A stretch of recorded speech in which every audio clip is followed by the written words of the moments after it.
اللہ کی ناراضگی کوئی بھی انسان نہیں لینا چاہے گا،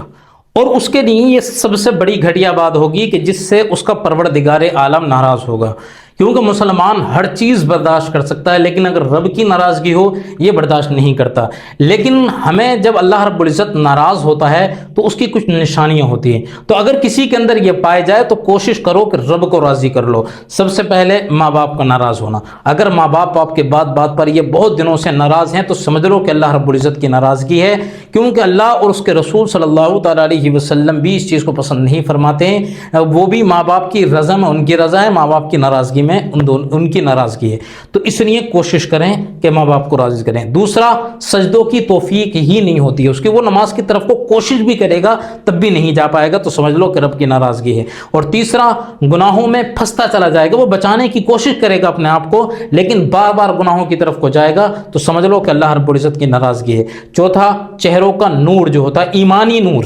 اس سے مراد ہے ایمانی نور جو ہے وہ بالکل ختم ہو جاتا ہے۔ تو اگر یہ ہے آپ کے وہ کنڈیشن بن رہی ہے تو سمجھ لو کہ اللہ رب العزت کی ناراضگی ہے۔ اور پانچواں، دل بالکل مردہ ہوتا چلا جاتا، اذانیں ہو رہی ہوتی ہیں، اسے اگر سمجھانے کی کوشش کرو اس کے سمجھ میں نہیں آئے گی، بار بار اسے نماز کی طرف کو لے کر کے جاؤ گے نہیں جائے گا، اذان ہوتی ہوگی وہ چوراہے پر کھڑا رہے گا لیکن نماز نہیں پڑھے گا، سمجھ لو کہ اللہ رب العزت کی ناراضگی ہے۔ تو کوشش کریں کہ رب کو